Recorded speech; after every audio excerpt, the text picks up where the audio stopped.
Padibodhitam Bhagavatam Narayana Swayam. Yasena Tvaya Puramanina Bhagye Mahabharatam Madhye Mahabharatam Advaitamritavarshini Bhagavati Ashtadashadhyayini Ambatvam Anusandadami Bhagavad Gita Bhavatveshini. We have to start from Sankara lichens. Yeah. So you also went through that morning video? No. You have not sent. We're not seen. I had sent one 15-minute video. What Swamiji sent on Swami Vidatmanand. I saw that, but I didn't see the movie because I was in a meeting. Is almost one of the very most senior disciples living of Pujya Swami Ramesvarananda Saraswathi.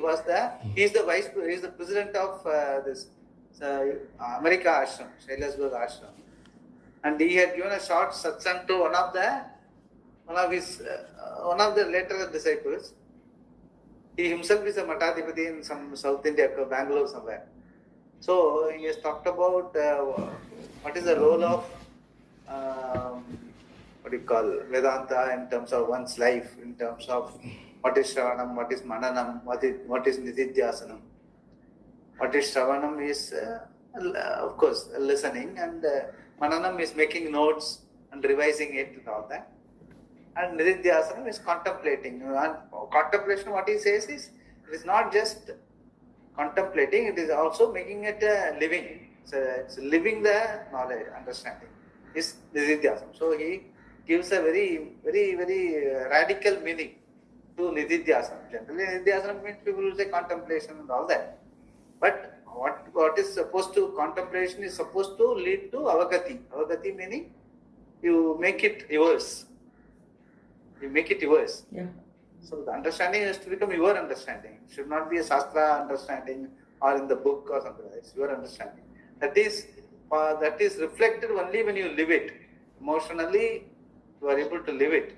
It's not just an understanding, but you are able to live that life. Emotional meaning, again, it's not a bhakti. Yes, bhakti is there, part of it, but there is more than bhakti in the sense you are that. Brahmavid apnodu param. This particular understanding is something you become that understanding. Swamiji always used to say, if you understand microbiology, you don't become a microbe. That is a very, very telling way to say that. If you understand microbiology, you don't become a microbe. Whereas in this particular understanding, once you are understanding Atma Brahman, you are Atma Brahman. So that makes it very, very unique. That is why that this understanding is called ontologically real and epistemologically real. Since there is no backing off in the sense there is no reduction, there is nothing to improve upon, and nothing to reduce, nothing to change. So this understanding is you or Brahman, whatever you call it, either way. So that is the difference. So that is why he says this understanding, Nididhyasana, the avagati, the completeness of this understanding lies in your living this understanding. Your life, this is life, everything else is work. He himself says that this is life. Beautiful short video, 15 minutes, you can listen to it later. Yeah. We will listen after this class. Yeah. Sorry. Shankara, sorry, we have made a mistake. No, I didn't even see Swamiji. Actually, I didn't look up at WhatsApp. Swamiji, he beautifully says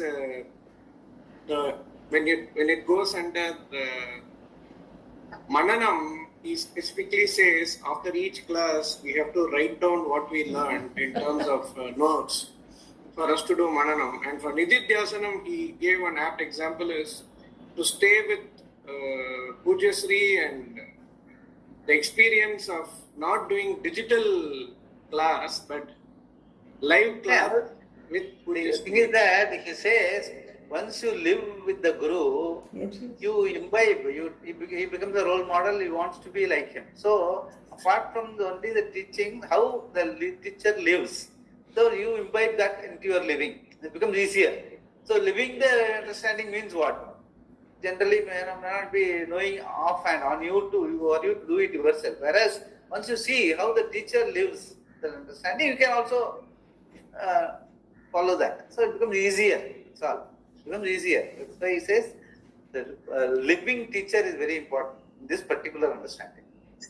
So all that digital platform, everything is okay, but living with the teacher, living the understanding is living in the sense. A live guru is important. In this particular, that generally Shastra says, if you look at Upanishad, at all places, somewhere it will always say these things.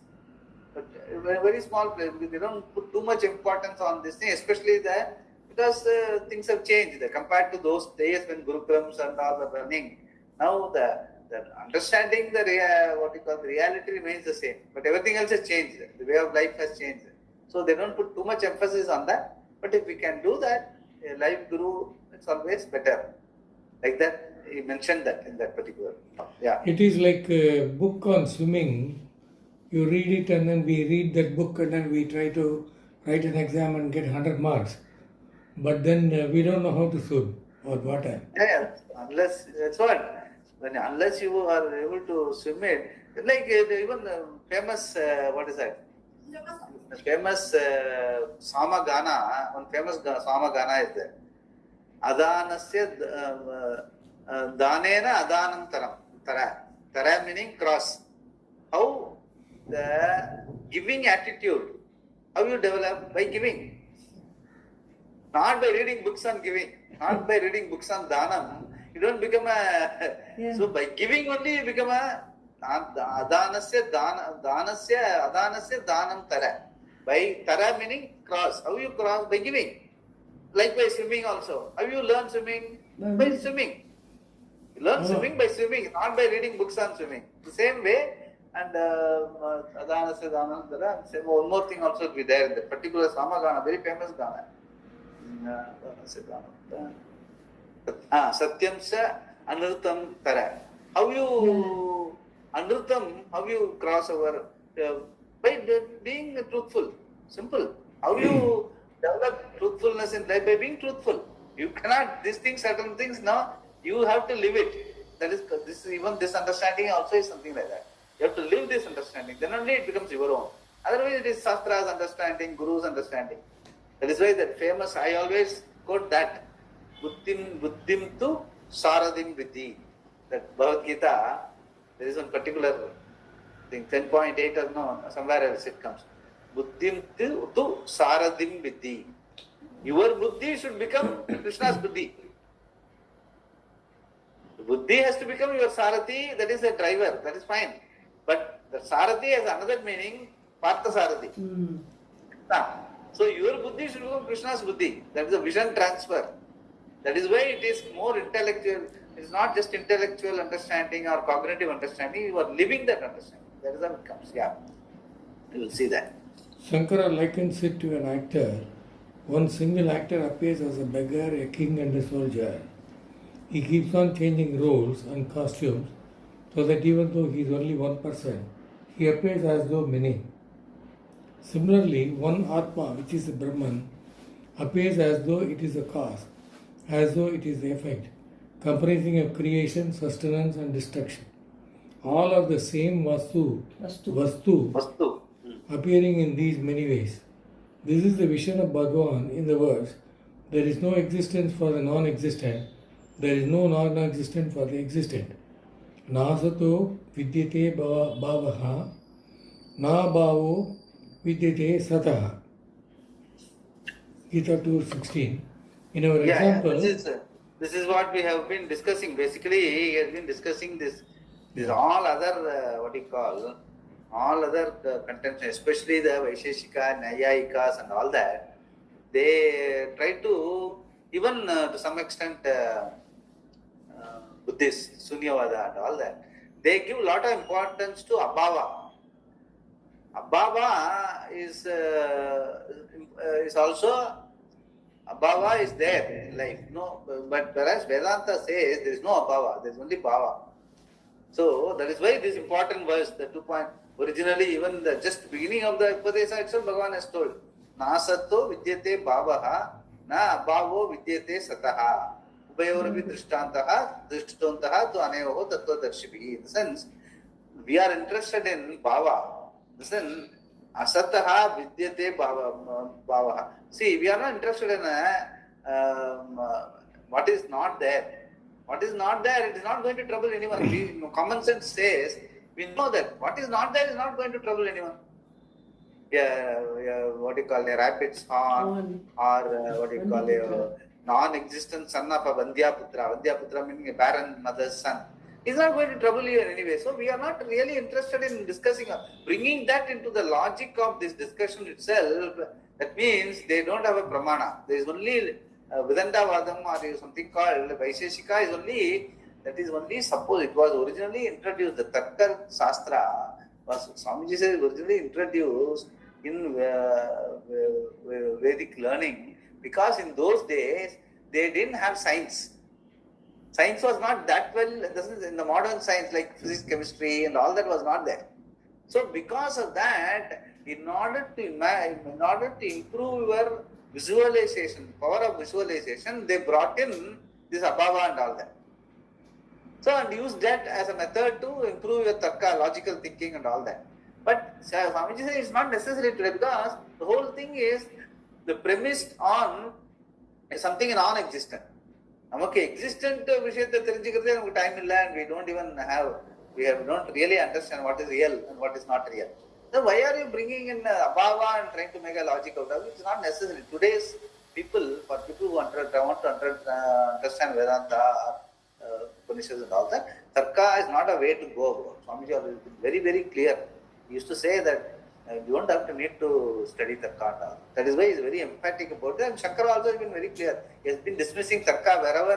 Tarka is a philosophy or tarka is a, what do you call it, Nyaya Shastra. Nyaya is required, tarka is required, logical understanding is required, yukti is necessary, but not as a separate philosophy in itself and try to propagate it, not necessary. That is why they are saying this very, very, Bhagavan's quoting of nasato vidyate bhavaha, na bhavo vidyate sataha, vayorapi drishtontaha tu aneyoho tattvadarshibhi is a very important verse because Bhagavan himself is making it very clear. What is Sat, it never has any abhava. Now we are interested in Satyam. So let us look at whatever is bhava, whatever is existing and try to analyze whether it is existing as real or changing. There are the two things only you have to see. What is changing is not real and what is real is not going to be changing. Now we have to distinguish between these two in our life. We have been generally discussing that. I have been generally telling that. What is changeless? Everywhere you have to look for what is changeless. And what changing, there are so many ways. We know anything that is changing, what is not there before, what is not going to be there later, it only appears to exist now. It is not real. It appears. It is only real. And likewise, in opposites. Opposites means what? Anything that has an opposite, that means what? What is plus can become minus. What is down can become up. So like that, all these opposites means they are not changing. That means changing means they are not real. They are only mithya. Like that we have to, so many ways we can, the sense, distinguish what is real and non-real. So that logic is good enough. That is why Swamiji quotes this particular verse. This the nasato vidyate bhava, that analysis itself is very good for our understanding. And so let us stick to that. That is what Vedanta also says. So so now he is explaining that. Yeah, read that. In our example, the pot does not have an existence Swamiji. of its own. Yeah, tell me. In Nyaya Shastra and all, they always start with Anava. See, to explain the part, they say before the existence of part. Like that Exactly. They explain the concept of part. Here Similarly, Swamiji, avidya also. Avidya, ajnanam. First they avidya, ajnanam. They start with avidya, then they will explain the concept of vidya. Avidya, then ajna.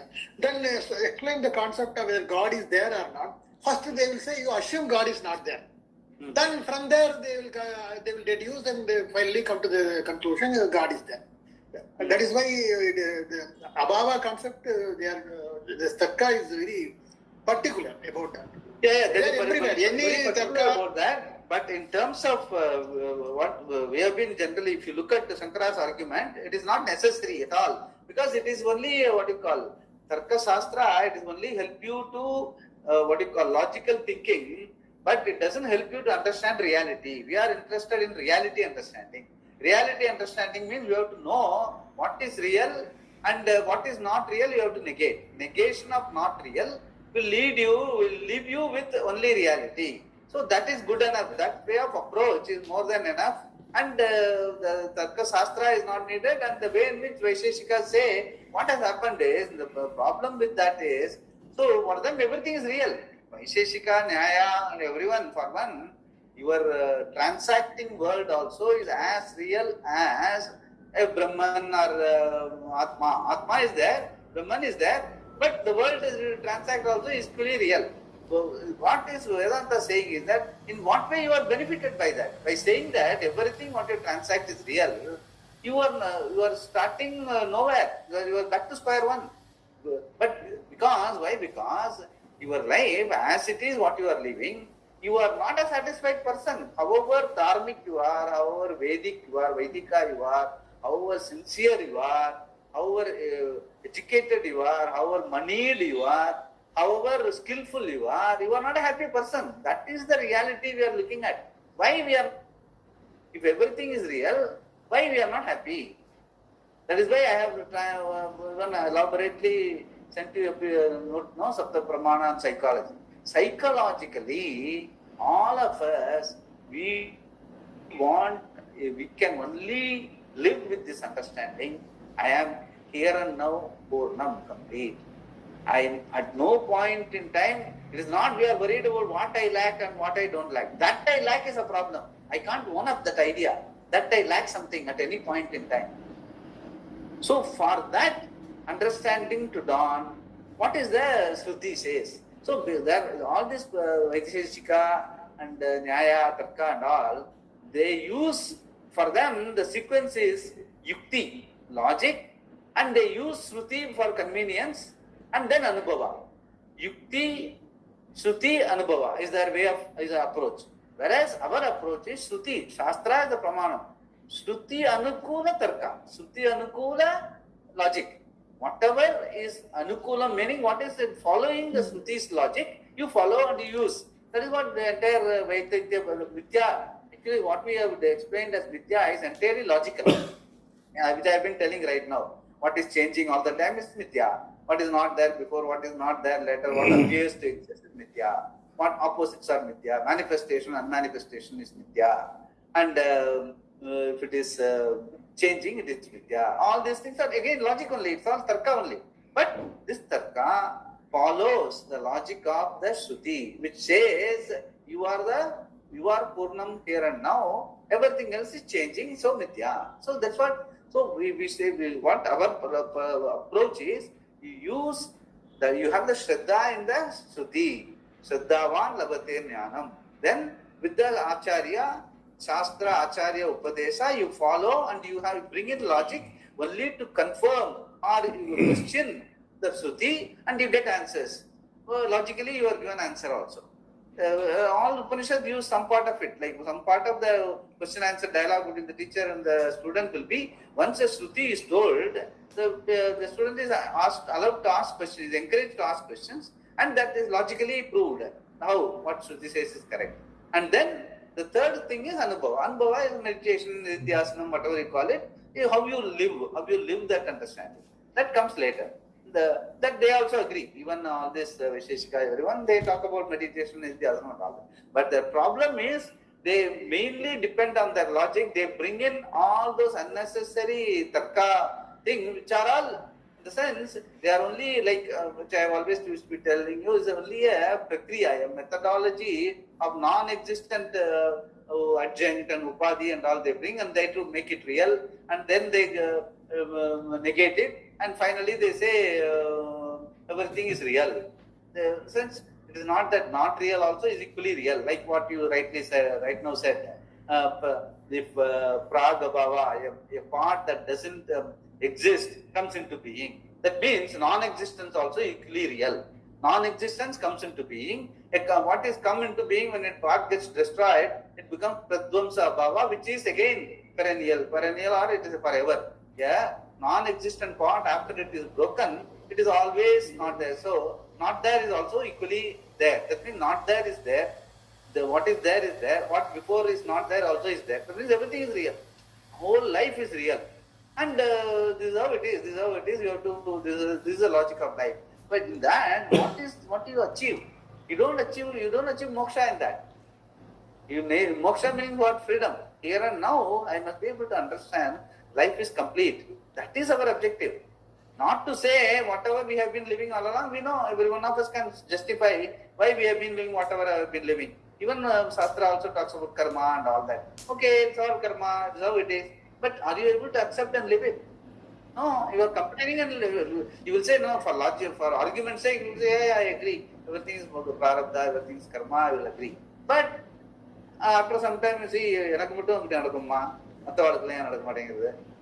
so then we complain. Then you should not complain. Listen, if you are able to accept life as it is without understanding the reality of it, or without the understanding what the Shruti says, then you don't need a Shruti. But you need it. Why? Because you are not a happy person. And being happy here and now is your birthright. This is what I have been, I think one of the notes also I have sent. No. That uninhibited consciousness is your reality. Meaning, as a child, as you are born, how purnam and complete you are. You don't lack anything. You are totally trusting in everyone around you. The born child, and also a person who has had a very good sleep, and early morning when he gets up, for him everything is purnam. The moment he starts owning up, looking at himself, I am so and so, all his problem starts. Means what? That I am so and so is a problem. And you cannot live with it. The only way you can live with it is, I am so and so is only a role play. That is what he is trying to say. Sankara likens it to an actor. That is a fix here. He says an actor, fine. Karma, karta, everything is fine as actor. But it's not you. You as a reality is purnam. You are not a karta. You are a karta. That is the logic. That is what Shruti says. And you follow that. Why are you bringing in extraneous way of your logic and finally saying that everything is real? We don't start anywhere. We are back to square one. We don't want that. That's why he rejects it later. Yeah. In our example. In our example, the part does not have any existence of its own, and the clay has no real destruction. What is Sat, real, is never destroyed.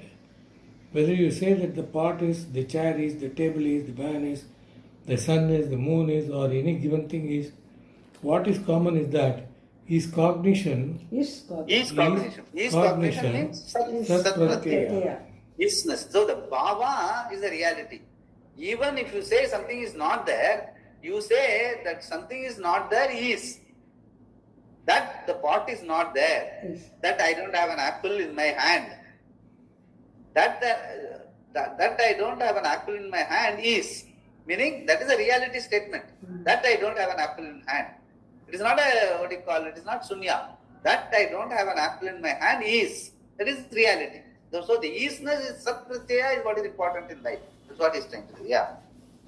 Try to think of one moment when it is not there. When you say the part is, it is there. When you say the part is destroyed, it is still there, adhering to the clay. Every cognition has these two components: the particular form that varies and the existence that is constant. It never goes away.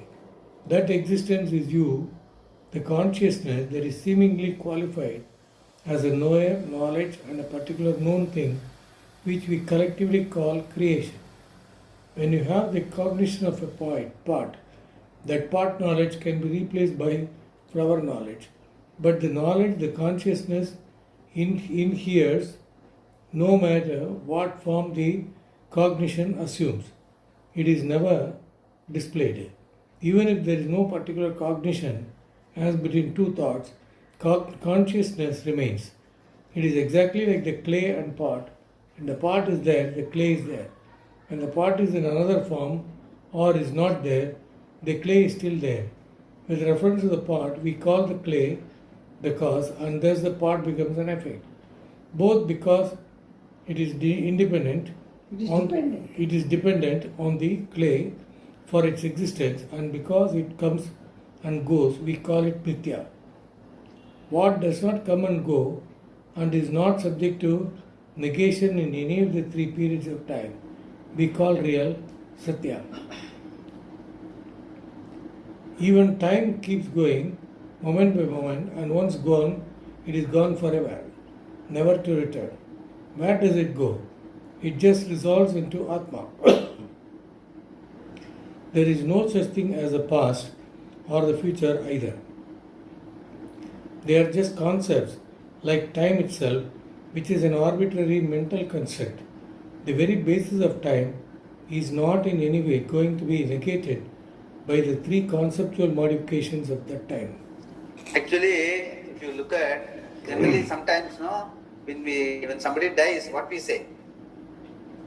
Kalamana. Kalamanar. Kalam na time. That means kalam is what comes and goes. So, அவர் இருக்கிற வரைக்கும் அவர் காலமானார்னு சொல்றது இல்ல.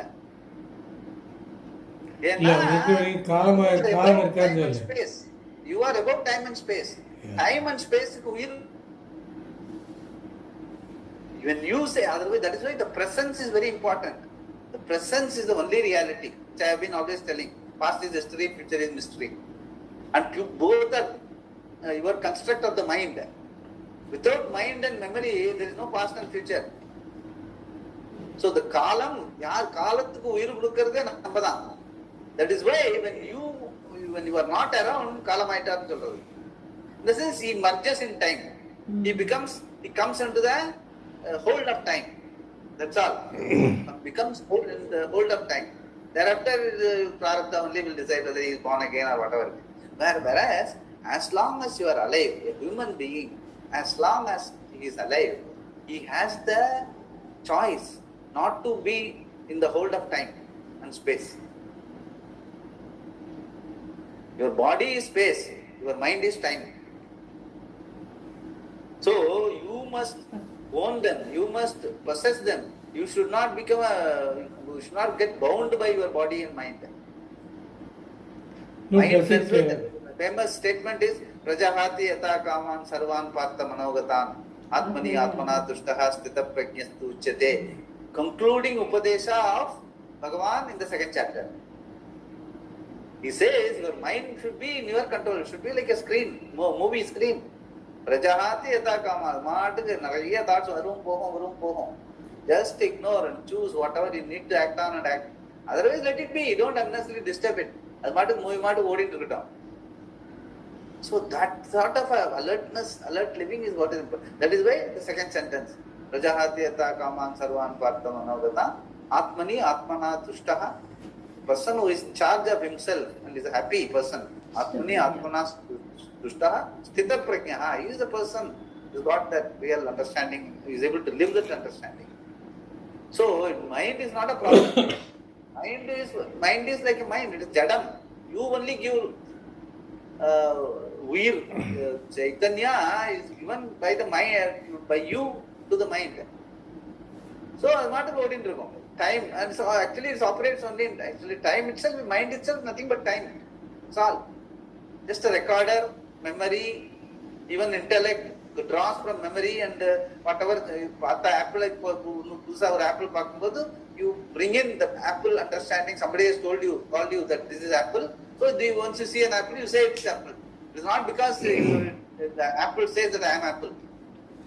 You see substance. That's all. You just see something, not even a substance. As I've been telling, you just see some light coming back into the retina, just some image, and you call it apple. Why? You bring it from your memory.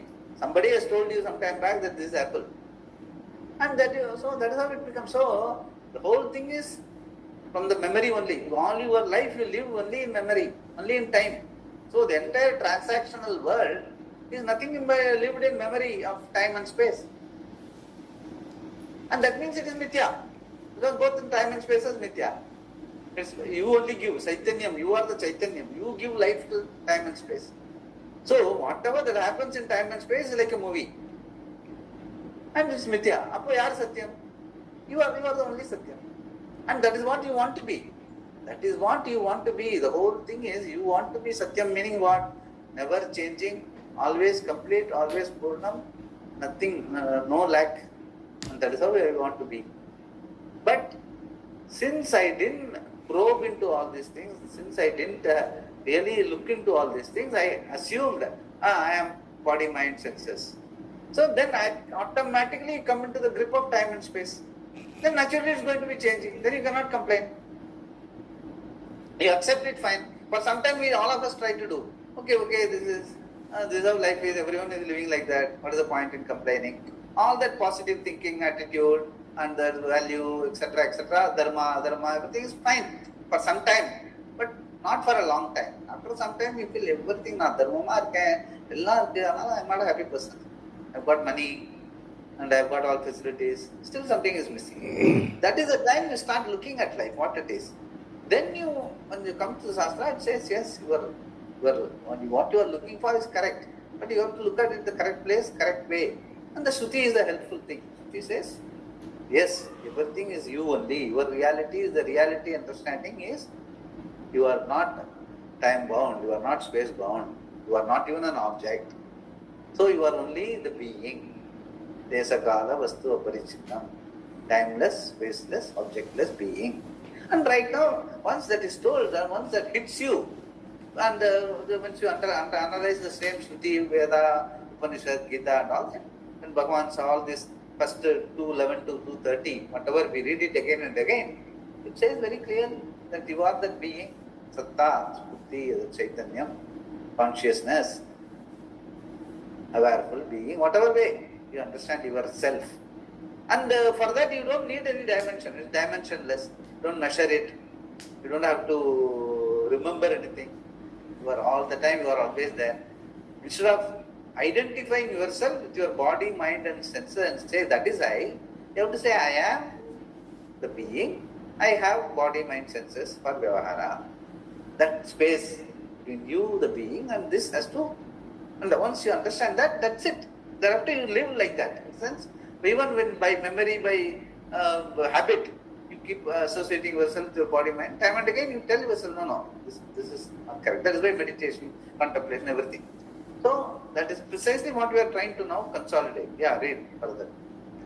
The truth is, everything is only an appearance of one vastu, and therefore there is no cause or effect at all. If we provisionally allow that, in the paragraph when you say the parties, it is there. Sat pratyaya. Try to think of one moment when it is not there. Yeah. Try to think of one moment when it is not there. When you say the part is, it is there. Read, yeah. When you say the part is destroyed, it is still there adhering to the clay. Every cognition has two components, the particular form that varies and the existence that is constant. It never goes away. That existence is you, the consciousness that is seemingly qualified as a knower, knowledge and a particular thing, which we collectively call creation. When you have cognition of a part, that part knowledge can be replaced by flower knowledge. But the knowledge, the consciousness inheres no matter what form the cognition has assumed. It is never displaced. Even if there is no particular cognition as between two thoughts, consciousness remains. It is exactly like the clay and pot. When the pot is there, the clay is there. When the pot is another form or is not there, the clay is still there. With reference to the pot, we call the clay the cause, and thus the pot becomes an effect. Both because it is dependent on the clay for its existence, and because it comes and goes, we call it mithya. What does not come and go and is not subject to negation in any of the three periods of time, we call real, satya. Even time keeps going, moment by moment, and once gone, it is gone forever, never to return. Where does it go? It just dissolves into Atma. There is no such thing as a past or future either. They are just concepts, like time itself, which is an arbitrary mental concept. The very basis of time is not in any way going to be negated by the three conceptual modifications of the time. The truth is, everything is only an appearance of one vastu, and there is no cause or effect at all. If we provisionally allow that there is cause and effect, the reality of that cause is Satya and the effect is Mithya. The so-called cause is true and the effect, because it has no independent existence apart from its cause, is Mithya. Just try to think of one thing which is independent of another thing, that is only you. Now try to think of one thing that is independent of you. It is impossible, because whatever you may think of, you are there. Thus Shankara establishes the changeless nature of Atma and dismisses the contention that Atma is active when it performs action and inactive when it does not. An Atma is Akarta, renunciation of all actions, is impossible without knowledge of this fact. Now a question is raised. If Atma does not undergo change to become an agent of an action, how can you say that total renunciation of action is not possible? No one can renounce a karma that did not take place at all. When Atma has not undergone any change to become an agent, what action can it do that it can renounce? We do not renounce any action.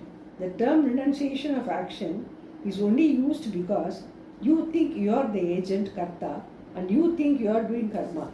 When we say that one should renounce all karmas, we mean that one should discover the absence of agency, akritritva, in oneself.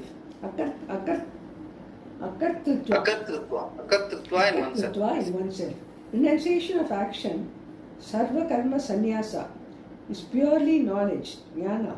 Because if Atma is free from action, we do not need to renounce anything except the notion of being an agent, which can only be accomplished by knowledge of the real nature of the self.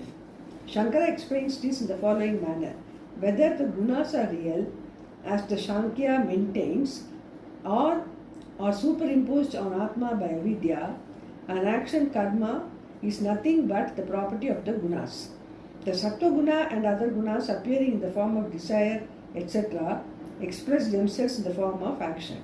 If one does not know that they are superimposed on the actionless self, due to ignorance he cannot give up all karma even for a moment. It is possible, however, for the wise person whose ignorance of the self has been negated by knowledge to give up all karmas. Why? Even a trace of anything that is superimposed upon the self by avidya, ignorance, cannot remain when that ignorance is gone. Suppose you see a snake on a rope, not knowing it is a rope. Once the ignorance of the rope is gone, no trace of the snake is left behind. You cannot say that your ignorance is gone and at the same time some superimposition remains, because the nature of superimposition is such that it vanishes once ignorance is gone. Similarly, once the ignorance of the actionless nature of the self is gone, there can be no remaining karma, it being a superimposition due to ignorance. Shankara gives an example. Suppose even though there is only one moon, you see two because your eye has cataract.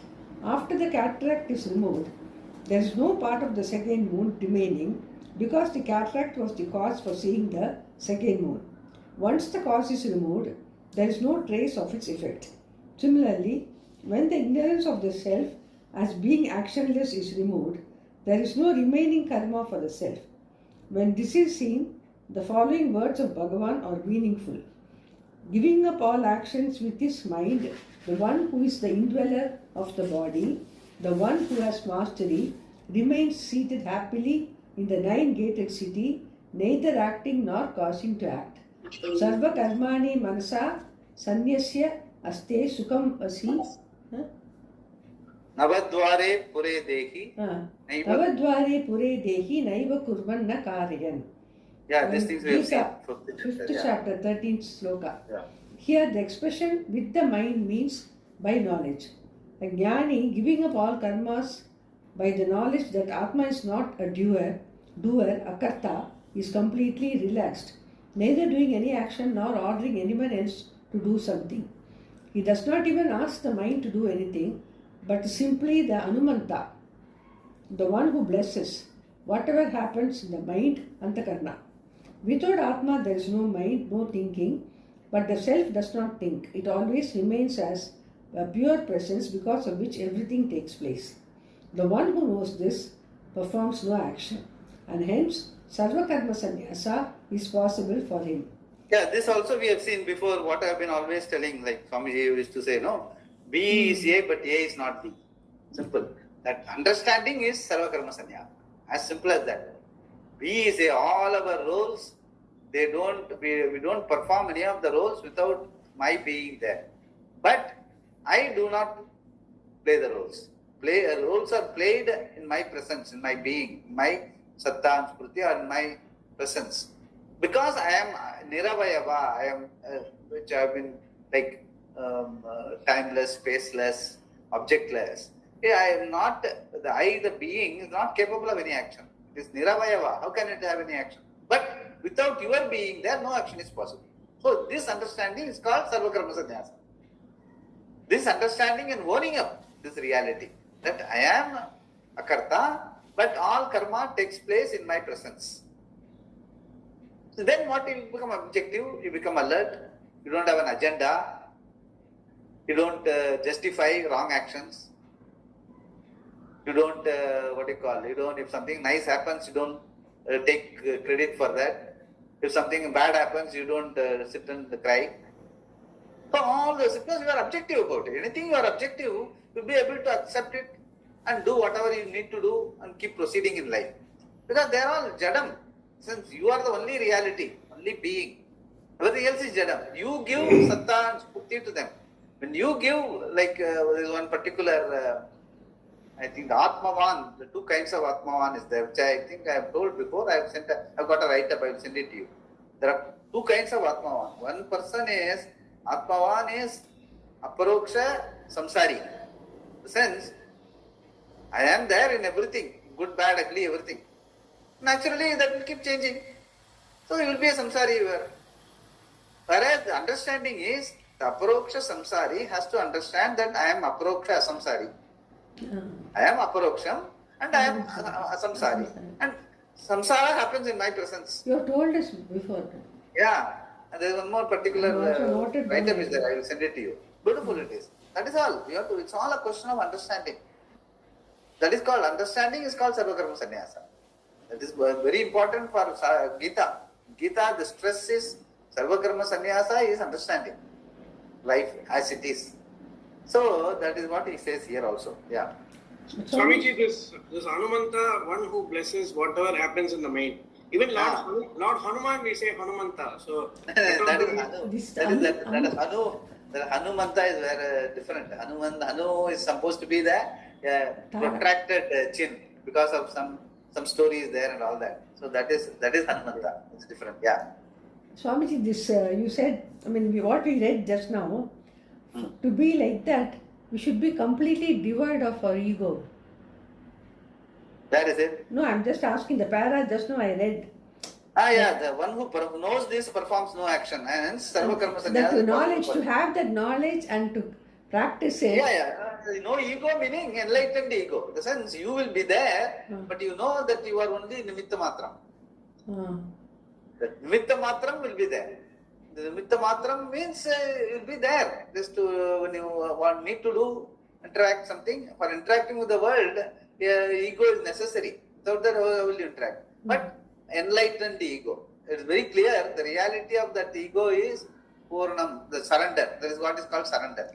What you surrender is Purnatvam, my reality is Purnatvam. You surrender to that and do whatever you need to do as part of the Vyavahara. That's it. Both are important. Very alert living. It's called ego, enlightened ego. That is called sarva karma sannyasa.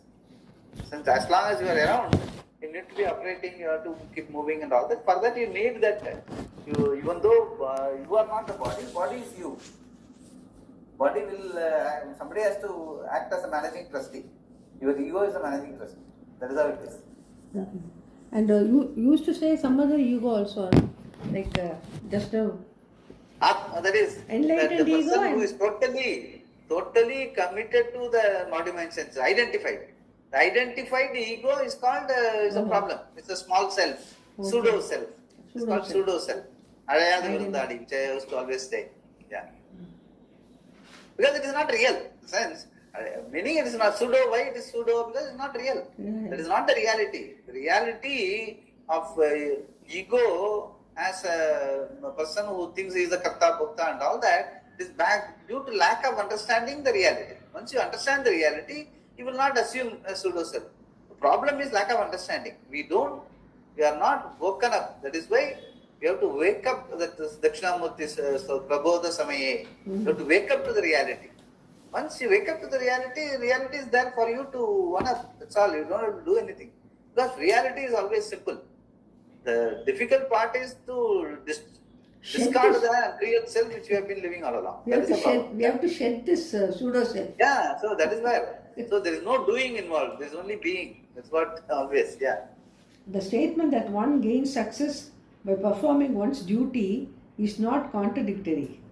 Other seemingly contradictory statements are also understandable in this light. Consider the following.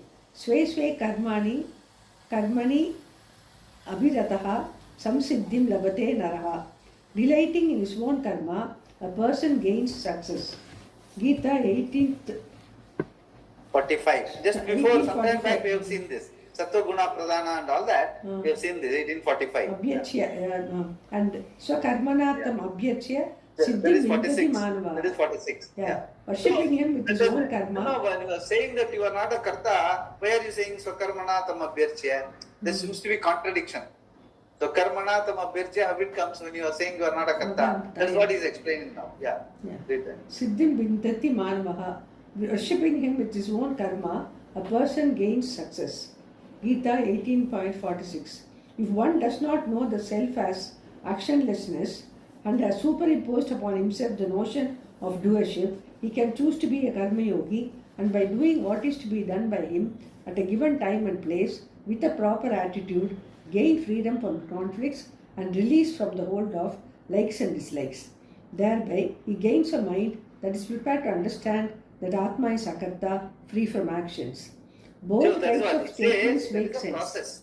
The process of first becoming a karma yogi, gaining freedom from conflicts. Because of the conflict-free mind, you are prepared to understand. Look at Gita, when Bhagavan says that you are a karta, you are in a position to understand that. For that, you need an infrastructure. For that infrastructure, you have to do, from where you are, you have to move into that direction. For that, Swakarma is important. So that you don't get carried away by your likes and dislikes. You stay with your Swakarma so that there is no conflict. Mind is pure, Antakarana Shuddhi is there. Then you are able to, anytime you want to study Shastra, you will be in a position to study Shastra. And your lifestyle also will be in such a way that you will have enough time to study Shastra. You will not get indulged in life and all that. So all this, the process of Karma Yoga, which Shastra has talked about, Gita has talked about from the beginning, Sattva Shuddhi and all those things, that is because you think that you are a karta. From there you have to proceed. Till the time you understand that you are a karta, as a karta also you have to do your swakarma, you have to be dharmic, so that there is conflict-free mind, so that you are able to study. So the process is explained. So there is not a contradiction, it is only a process. Karma yoga to sannyasa. Yeah. Both types of statements make sense. One talks about sarva karma sannyasa, which is knowledge, jnana, and the other about karma yoga, which is also for knowledge, but it looks at karma from the standpoint of the one who is self-ignorant. Worshipping him, the Lord, by doing what is to be done, one gains success siddhi in terms of preparedness of the mind, Antakarana Suddhi, leading to knowledge. Now we can understand why Lord Krishna says that even though it implies a lot of effort and is inherently defective, sadosham api, one should not give up, nat tyajet, one's own duty, sahajam karma. This is said from the standpoint of ignorance, in which any karma is defective, sadosham, because it cannot release you from karma. If you change from one set of duties to another, you have not improved your situation, because whatever your subjective evaluation may be, one set of duties is not in any way inferior or superior to another. Both are karma. One is in the form of the three gunas, Trigunatmaka, and the other is also Trigunatmaka.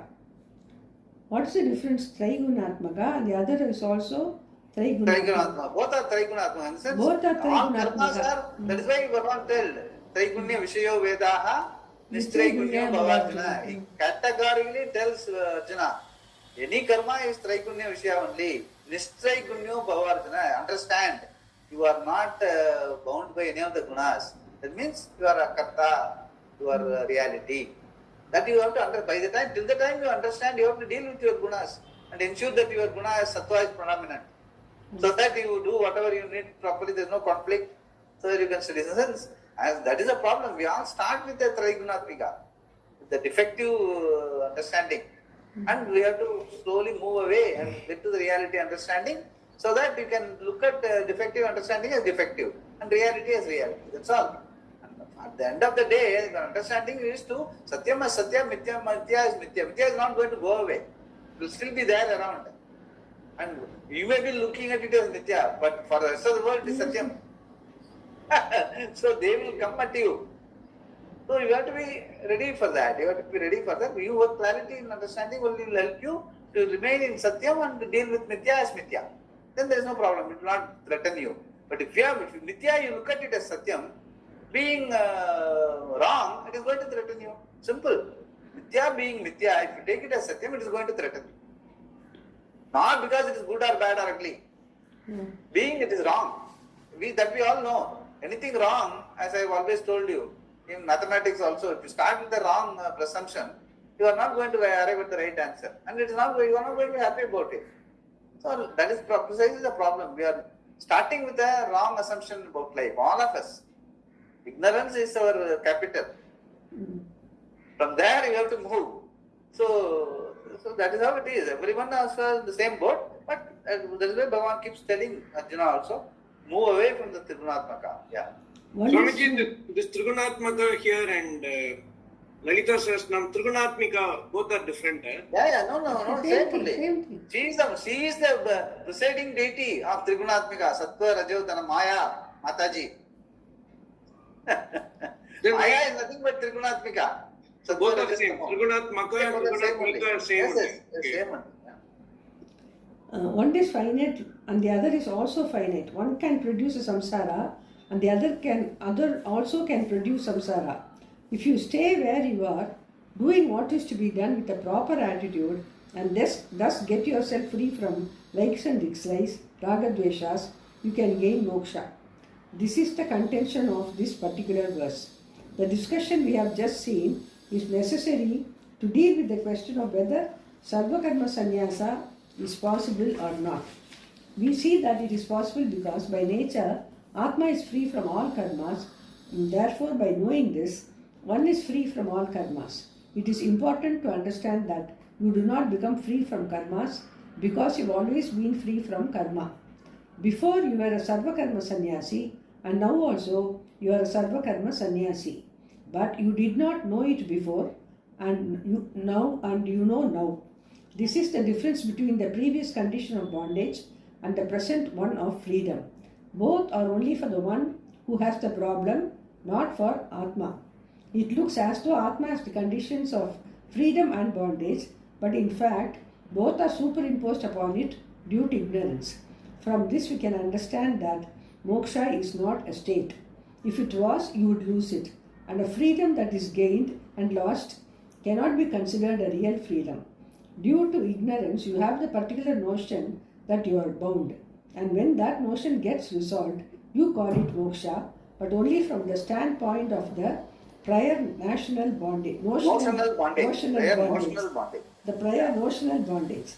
Thus, it is clear that the nature of moksha, which is freedom from all karma, sarva karma sannyasa, is not different from the nature of Atma. So, sarva karma sannyasa is a reality. It's our reality. We don't claim it. Unless you claim it, you won't get it. That's all.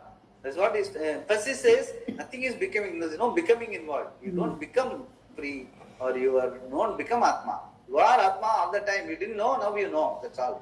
So that is why it's always called praptasya praptiki, which I have always told. So you just have to know. That's all. The reality is Atma. Everything else is my vibhuti. That is why it's called vibhuti. Vibhuti means what? My glory. Everything, including all good, bad, ugly, everything is my glory. That is why that Rudra, one para is fully for all bad people. One Anvaka. And Bhagavan says that all bad people are also me, I am only. Rudra. Why? Because there is nothing called bad, ugly and all. It's all circumstantial. Atma is the only reality, everything else is changing. What is good, bad and ugly and all will change. Continuously will keep changing. So it's all characterization, it's all because we isolate ourselves and say this many things are good, this many things are bad. There are no many things, there is only being. Everything else is just changing all the time. And when it goes to Mandikya, it says that nothing, everything is only like Nataraja's spin. Just spandanam, which I have told also, manas spandanam eva.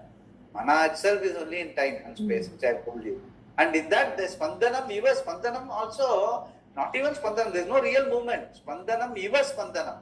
Meaning, just there is a spin. As though it is spinning. Like even Alata Santi, which I have told before also. Uduvuthiyoda light, Suttumbodhu, as if there is a pattern in the air. There is no pattern. Wait, Tadaipada or pattern irukadu. So, like that life is. Our life is like a spandanam, eva spandanam. Continuous movement, it gives an appearance of substance. Electron, proton, what is that? Akasha, Vayu, Agni, Apa, Prithvi. Ellame movement தான். Movement மாதிரி. But there is no, other than consciousness, the being, there is no real Panchabhuta also. Panchabhutave illana apra enna? Everything else is only a derivative of Panchabhuta. This is what Tattva talks about. Pancha. Pancha Vistara itself is only just a movement. That too, Shastra has given us that model so that we can bring everything together into that model and easy to negate. Otherwise, if you don't have a model, life is so varied, you cannot even understand how long you will keep negating. You can't know. Your lifetime will be gone for negating. Whereas by putting it in the model, you can easily, by negating all the Panchabhutas and say consciousness is the reality, you easily are able to understand that you are the reality, everything else is only a spandanam, viva spandanam. So it's for facilitating that only, the Srishti Prakriya. That is why I always told you that. Adhya, Rupa, Bhavadapya, Nishprapancham. It's only model, it's only a Prakriya. That is, the model and Upadhi put in and taken out. So that we understand that real reality is Purnam. And if you don't understand, then everything becomes an Upadhi. Upadhi means what? As I have told you before also. Upadhi means Upadai. Tamil Upadhi is only a defect. That's Upadhi. What is an Upadhi? Imputing what is not there on that. A value which is not there, if you impute on it, then it becomes a defect. The body is not Saswadam. If you think that it is Saswadam, it becomes a defective. Then it doesn't help you. It only creates problem for you. Mind is also not Saswadam. If you think that your mind is kept in good shape, it will always remain in good shape, that is Asaswadam. It is not going to happen. So, imputing reality to something which does not exist naturally creates problem. It's not that body is okay, mind is okay as an instrument, if you understand it properly. If you give too much importance, a value which does not exist there, even money for that matter. Money can buy things. But if you think that it will give you security, then you will become more insecure. The person who is more moneyed is more insecure in life. So all these things we know all these things. We have to only analyze that, and we have to understand that reality is only you. Everything else is a tool in my hand. Upaya or what, that is what it is. Upadhi is all about. Only to understand life. Everything else becomes an Upadhi. You are the only reality. That is what is keeping on talking about. He will continue for some more time. Swamiji, this I understand. Not I understand. When you read and explain, notion gets resolved. You call it moksha. What do you mean by notional bondage, Swamiji? Notional in the sense, the bondage does not exist. It exists only in your head. That's what I'm telling you. Yes, you are here and now. That is why we say, Bhagavan does not say you will become Brahman. Bhagavan says you are Brahman. But you say, no, I am not Brahman. That is notional bondage. That is exactly. Oh, that is notional bondage. Okay. There is a beauty, no? There is only notional bondage. All our problems are notional. It's not real. You have to only understand that it is notional, that's all. Even your first understanding that the problem is notional takes the wind out of that problem. No, if somebody நம்ம வீட்லயே நீ ஏன் நினைச்சுக்கிற அப்படின்னு சொல்லிடுவா. Some problem is there when you go and tell them, இல்ல இதெல்லாம் நீ ஏன் நினைச்சுக்கிறனால the wind is taken out of the sail automatically. Then you will என்ன இப்படி சொல்றா? Then you will look at it. That is what is the beauty of the whole thing. It's all only notional. That is why praptasya praptihi. In this understanding only, you don't have to become anything. You have to know what your reality, and your reality is Ishvara's reality.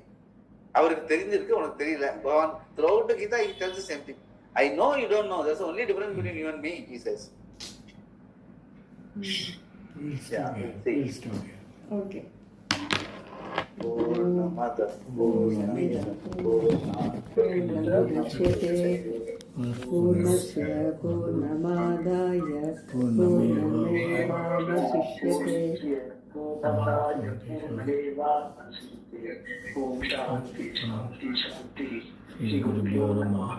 Hari Om. Swamiji, this